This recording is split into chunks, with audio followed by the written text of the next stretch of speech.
तो अब से थोड़ी देर में अयोध्या पर मंथन करने जा रहे हैं प्रधानमंत्री और इस मंथन में आज 13 और सदस्य भी इस बैठक में शामिल होंगे। अयोध्या पर प्रधानमंत्री नरेंद्र मोदी आज विकास कार्यों को लेकर उनमें कितनी प्रगति आई है, किस तरह से वो आगे बढ़ रहे हैं, तमाम बातों को लेकर आज विचार विमर्श करेंगे। यूपी के दोनों डिप्टी सीएम भी इस बैठक में मौजूद रहेंगे। प्रधानमंत्री नरेंद्र मोदी मंदिर निर्माण को लेकर अपडेट लेंगे। अभी तक का क्या अपडेट है, पीएम अयोध्या के विकास का विजन डॉक्यूमेंट भी देखेंगे। इसके अलावा रेलवे स्टेशन न्यू अयोध्यापुरी परियोजना पर भी प्रधानमंत्री आज अपडेट लेंगे।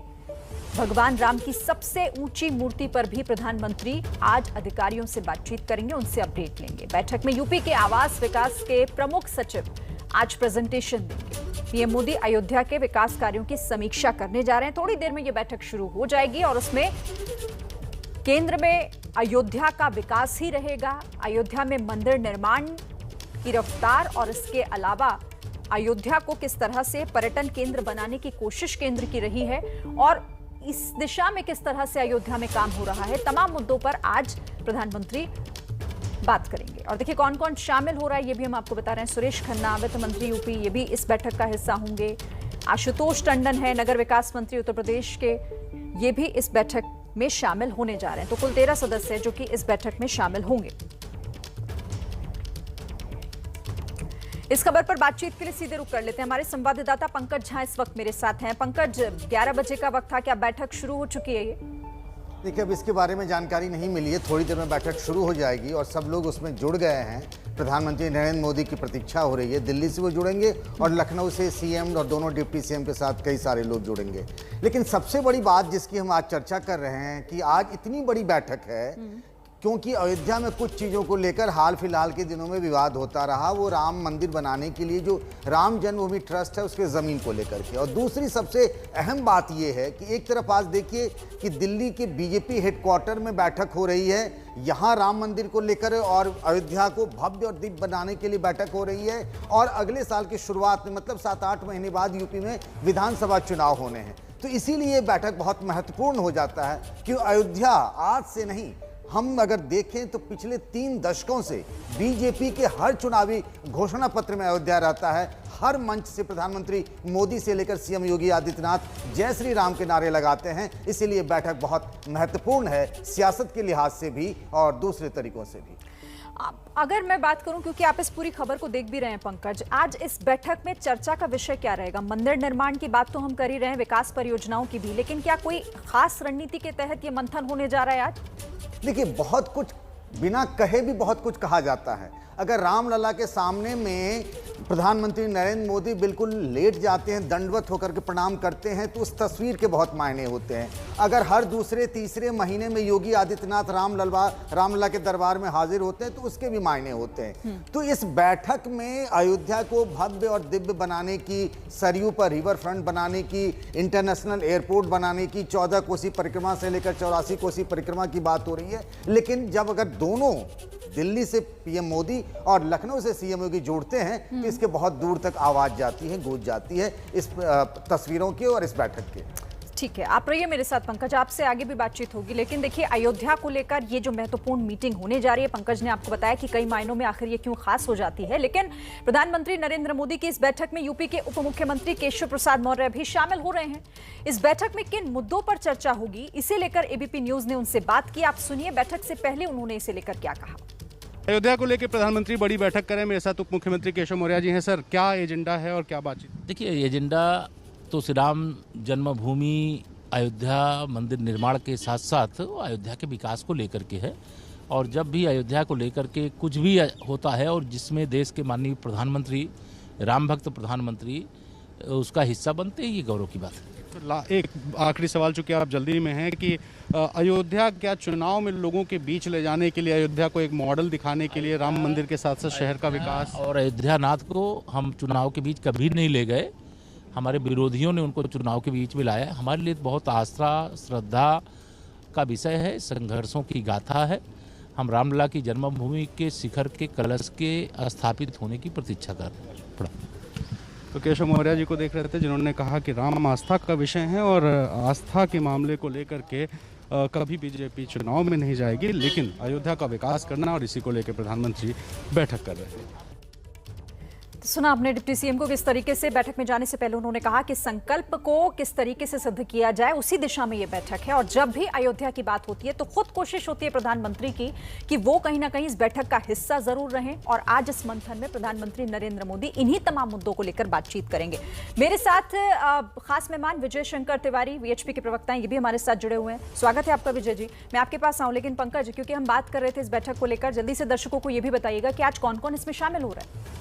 देखिए, प्रधानमंत्री तो होंगे ही और यूपी के मुख्यमंत्री होंगे योगी आदित्यनाथ, दोनों डिप्टी सीएम जिनको आपने अभी देखा केशव प्रसाद मौर्य जो कह रहे थे, और दूसरे डिप्टी सीएम दिनेश शर्मा हैं, और मंत्री जो वहाँ के प्रभारी मंत्री हैं नीलकंठ तिवारी वो रहेंगे, आशुतोष टंडन रहेंगे, सुरेश खन्ना रहेंगे, बहुत सारे सीनियर अफसर्स होंगे, पीएमओ के भी और सीएमओ के भी, और जाहिर सी बात है कि अयोध्या के डीएम समेत कमिश्नर समेत दूसरे बड़े अफसर भी रहेंगे। ठीक है विजय शंकर तिवारी जी, जब ये बैठक होती है, जैसा पंकज भी कह रहे थे, जब इस तरह की बैठक अयोध्या को लेकर होती है तो इसकी गूंज सिर्फ अयोध्या नहीं पूरे देश भर में होती है, और निगाहें उन लोगों की भी होती हैं जो इंतजार कर रहे हैं कि आखिर वो संकल्प पूरा कब होगा। देखो, ऐसा है कि संकल्प एक समय हमने तय किया था। हमने पहले चर्चा किया कि दो दिशाओं पर काम चल रहा है। एक दिशा तो शासन के द्वारा है जो उसके अयोध्या को भव्य दिव्य बनाने की दिशा में काम कर रहा है।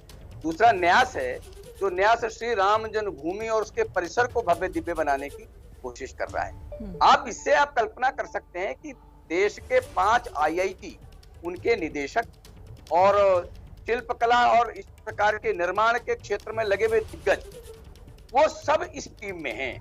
और भारत की जो सहयोगी इस प्रकार के जो निर्माण की दिशा में बहुत उच्च स्तर पर हैं, L&T जैसे संस्थान उसका निर्माण कर रहे हैं, टाटा जैसी एजेंसी जो उसको सलाह दे रही हैं। तो आप कल्पना कर सकते हैं कि इतना बड़े भव्य दिव्य मंदिर को बनाने के लिए इस प्रकार की सारी एजेंसियां, संस्थान उसमें लगे रहे।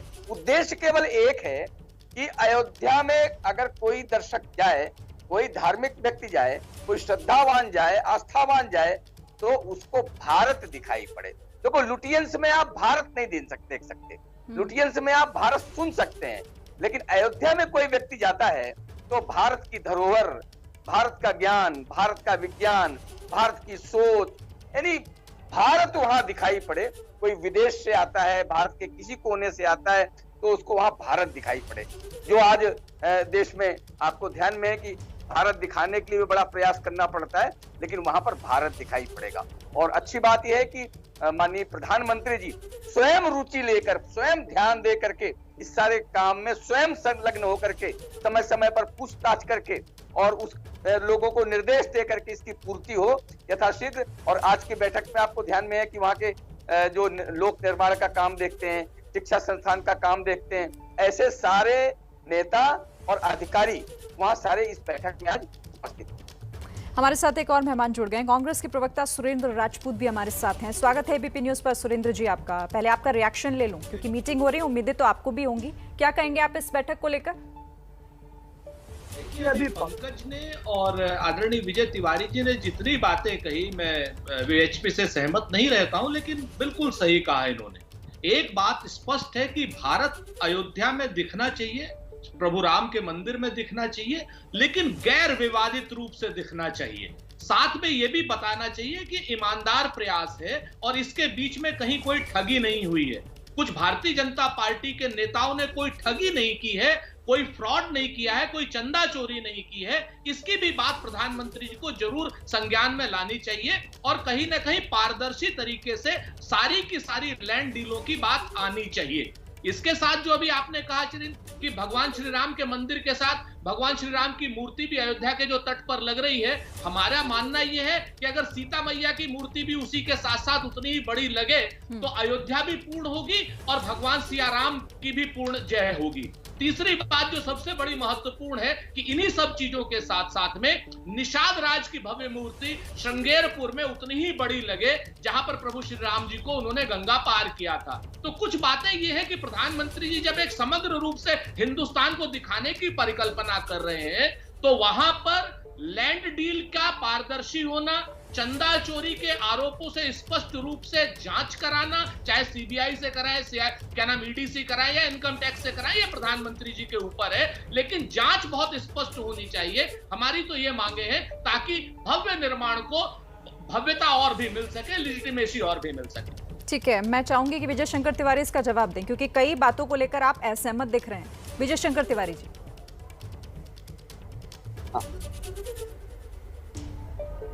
तो सुरेंद्र जी ने एक बात से जो अहम बात है उसमें सहमत हैं, बाकी तो सारी राजनीतिक बातें हैं। उत्तर प्रदेश का चुनाव है, बहुत सारे विषय इसमें आएंगे, रोज चीजें निकलेंगी, लेकिन एक अच्छी बात है कि जो ट्रस्ट में लोग हैं उन ट्रस्ट के लोगों के डीएनए में भ्रष्टाचार नहीं है, ये मैं दावे के साथ कह सकता हूं। आज नहीं तो कल, कल नहीं तो परसों, जब भी आपको पता चलेगा तो जो लोग आज ये आरोप लगा रहे हैं वो अगर ईमानदार होंगे तो माफी मांगेंगे कि उस समय हमने तो राजनीतिक दृष्टि से ये सारे आरोप लगा दिए थे। लेकिन विजय शंकर जी आप जो कह रहे थे वो बिल्कुल ठीक है। मैं इनकी बात का तो केवल इतने उत्तर देना चाहता हूँ। सुरेंद्र जी मेरे बहुत आपकी बात से बहुत खुश हुए सुरेंद्र राजपूत जी, बहुत हंस भी रहे हैं और हमारी विमर्श भी होता है, लेकिन पहले नाराज हो गए थे, अभी शायद थोड़ा खुश हो गए सुरेंद्र राजपूत जी। नहीं, मैंने कहा ना कि क्योंकि मैं दो तीन बातें बड़ी स्पष्ट कहना चाह रहा हूँ। विजय भाई जो है अच्छे इंसान है, बड़े भाई की तरीके से वो अपनी जगह पर है, लेकिन जिस तरीके से चाहे निर्मोही अखाड़े ने विश्व हिंदू परिषद के ऊपर 1400 करोड़ के भ्रष्टाचार का इल्जाम लगाया हो, उसकी भी जांच विश्व हिंदू परिषद ने अभी तक नहीं कराई, ये अपने आप में सच है।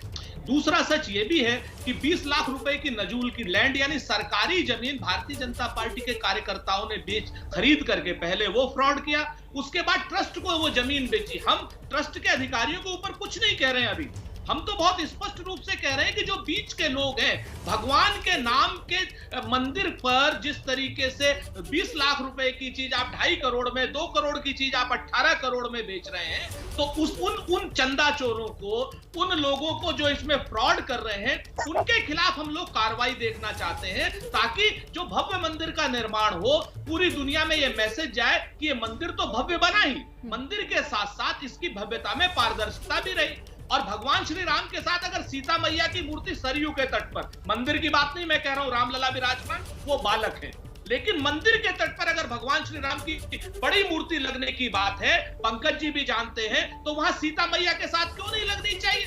उतनी ही बड़ी सीता मैया की मूर्ति भी तो लगनी चाहिए। भगवान श्री राम क्या सीता मैया के बगैर पूर्ण है? इस बात को भी विश्व हिंदू परिषद को ध्यान देना चाहिए और भाजपा को ध्यान देना चाहिए। और भगवान श्री राम निषाद राज के बगैर क्या संपूर्ण है? श्रृंगेरपुर में देखिए, भगवान राम को तो माता सीता के बगैर कभी उन्हें गिना ही नहीं जाता, उन्हें तो सिया राम कहा गया है। तो एक शुरुआत हुई है, एक लंबा इंतजार, मैं बार बार यही कह रही हूँ कि एक लंबा इंतजार खत्म हुआ है और हम इस मीटिंग को उसी परिप्रेक्ष्य में देख रहे हैं। मैं आपके पास आती हूँ, ठीक है पंकज, जिसका जिक्र यहाँ पर सुरेंद्र राजपूत कर रहे थे, क्या उम्मीद इस बात को लेकर है, ऐसी कोई जानकारी मिल रही है कि इसकी चर्चा भी या फिर ये बात भी एक हो सकती है इस बैठक में? देखिए, सुरेंद्र राजपूत इसको दूसरे तरीके से ले जा रहे हैं। श्रृंगेरपुर में जब निषाद राज की बात कहते हैं तो धर्म के साथ साथ दूसरे प्रतीकों की भी बात कर रहे हैं। मैं उनके इशारे में समझ सकता हूं, क्योंकि प्रियंका गांधी ने वोट यात्रा उधर किया, निषादों के लिए बात की, तो बात को उधर ले जा रहे हैं। देखिए, ये हरि अनंत, हरि कथा अनंता है, मुझे लगता है। जहाँ कहने के लिए तो कण कण में भगवान राम बसे हुए हैं, राम की मूर्ति है तो सीता की भी होनी चाहिए, ये अलग मुद्दा हो सकता है। लेकिन अयोध्या के कई मंदिरों में राम जानकी विराजे हुए हैं। ये सरकार का ये कहना है कि हम एक राम की बड़ी सी प्रतिमा लगाएंगे मंदिर के बाहर, ये उनका फैसला है। सुरेंद्र राजपूत, दिशा बदलने की कोशिश है क्या ये कांग्रेस की? बिल्कुल कतई नहीं पंकज भाई, चूंकि शुरू से सारी चीजों को देख रहे हैं। भगवान राम तो कण-कण में व्यापी हैं, लेकिन उत्तर प्रदेश के कण-कण में पंकज भी व्यापे हुए हैं, इसमें कहीं कोई दो राय नहीं, जानते हैं अच्छे से। हमारे दो प्रश्न है। पहला प्रश्न ये है कि भगवान श्री राम का मंदिर बन रहा है, उसमें हमारा कोई भी, वहां जो मूर्ति लग रही है वो लगे, लेकिन अगर सरजू के तट पर 161 फुट ऊंची मूर्ति लग रही है, सीता मैया के बगैर क्या वो मूर्ति अधूरी नहीं है? क्या पंकज भाई इस बात को का प्रतिकार करेंगे कि नहीं है? ये चीज है, इसमें कहां राजनीति आ गई? बगैर सीता मैया के तो राम अधूरे हैं, सरजू के तट पर तो कम से कम अधूरे हैं। आप एक बात, दूसरी बात, अगर मैं श्रृंगेरपुर में निषाद राज की मूर्ति की उतनी ही बड़ी की बात कर रहा हूं, राम से मिलती हुई, भगवान श्री राम से मिलती हुई, तो इसमें राजनीति कहां है? ये तो ऐतिहासिकता है, पौराणिकता है, भव्यता है। अगर आप उसको कॉरिडोर ही अगर आप धर्म का बनाएंगे तो इसमें नुकसान क्या है? आज की डेट में अगर सब लोगों को कहीं ना कहीं आप धर्म के पर्यटन को भी आप करना चाह रहे हैं, तो अयोध्या से लेकर के इलाहाबाद तक वाया बनारस अगर वो पर्यटन क्षेत्र बनता है तो इसमें मेरे ख्याल से किसी को कोई नुकसान नहीं होना चाहिए। इसमें तो अगर ये राजनीतिक बात भी है तो भी स्वीकार होनी चाहिए। नहीं, माहौल चुनाव का सुरेंद्र जी, ये तो आप भी जानते हैं और आप जो कह रहे हैं आप भी उसको जानते हैं। राम सर्किट पर भी काम हो रहा है। कल ही चित्रकूट को भी लेकर के एक बड़ा फैसला योगी सरकार की तरफ से किया गया है। और आप ही नहीं, यहाँ तक कि राम सर्किट बनाने की बात तो जहाँ छत्तीसगढ़ है, जहाँ कांग्रेस की सरकार है, वहाँ भी हो रही है। ये बात बिल्कुल सही है, लेकिन आप जो बात कह रहे हैं उस बात के पीछे की भी बात है, ये भी आप मानते होंगे। नहीं तो बिल्कुल माननी चाहिए। अगर राजनीति किसी समाज को जोड़ रही है, अगर राजनीति निषादों को अपनी जगह पे अगर आप देखें कि भगवान श्री राम क्षत्रिय थे ऐसा कहा जाता है, और निषाद राज जल छत्री है, एक जल छत्री और एक थल छत्री की मूर्ति अगर एक साथ होती है तो इसमें मेरे ख्याल से किसी को आपत्ति नहीं होनी चाहिए। और अगर राजनीति भी है तो सृजनात्मक राजनीति है, इस सृजनात्मक राजनीति को माना जाना चाहिए। सुरेंद्र राजपूत जी, ठीक है, ये आपकी आपत्ति है, लेकिन आपत्ति इस बैठक को लेकर, भगवान राम के मंदिर को लेकर किस तरह से रफ्तार, किस तेज गति से निर्माण कार्य हो रहा है, उसको लेकर आपकी आपत्ति तो नहीं है ना? यहाँ पर आप साफ कर दीजिए। मैं बहुत स्पष्ट रूप से कह रहा हूं, भगवान श्री राम का मंदिर सुप्रीम कोर्ट के आदेश के बाद हुआ है, बनना है, बना जाना चाहिए, बहुत भव्य बनना चाहिए, पूरी दुनिया में इसका नाम होना चाहिए, इसके लिए कोई आपत्ति नहीं। लेकिन इसके लिए भी किसी को आपत्ति नहीं होनी चाहिए कि भगवान श्री राम के साथ सीता मैया की मूर्ति लगनी चाहिए सरयू के तट पर, इसको भी कोई आपत्ति नहीं होनी चाहिए कि वो विवादों से परे होना चाहिए। आप सरकार के सामने अपना ये प्रस्ताव रखिए ना, लेकिन कम से कम अभी जो चीजें हो रही हैं, जो पाइपलाइन में है, उसे होने दीजिए। सियासत में घसीटेंगे तो फिर वही होगा। विजय शंकर तिवारी जी।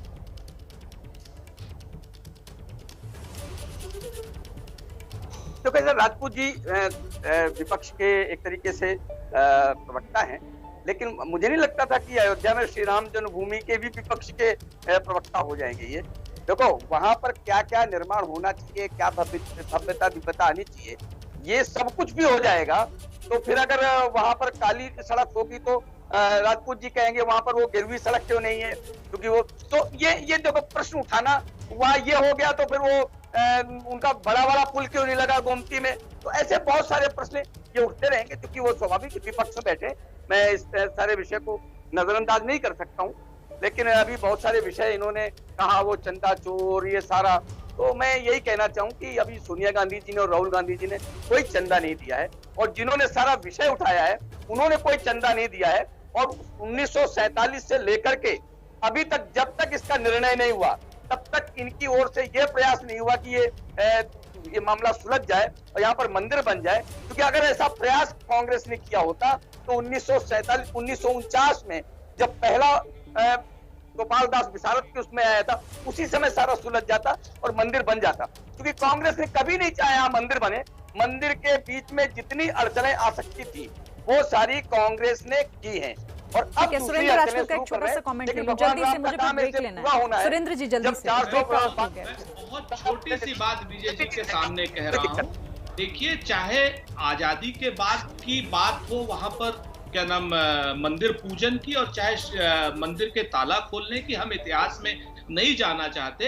आप लोगों को श्रेय लेने की आदत है, बगैर काम किए श्रेय लीजिए आप, हमें कोई आपत्ति नहीं है। लेकिन अगर हमारी इस बात पर आप आपत्ति करना चाहते हैं कि मंदिर जो है बगैर विवादित होना चाहिए, गैर विवादित जमीन पर होना चाहिए, और जिन लोगों ने चंदे का दुरुपयोग किया, हमने आपके ऊपर तो आरोप नहीं लगाया, आरोप जिन लोगों ने लगाया उनको आप कुछ नहीं कह पा रहे, ना निर्मोही अखाड़े को कह पा रहे हैं और ना ही आप अपने ऋषिकेश उपाध्याय को कह पा रहे हैं। मेरे पास वक्त इतना ही था। बहुत बहुत धन्यवाद आप दोनों का हमारे साथ जुड़ने के लिए। पंकज, आपका भी शुक्रिया फिलहाल इस जानकारी।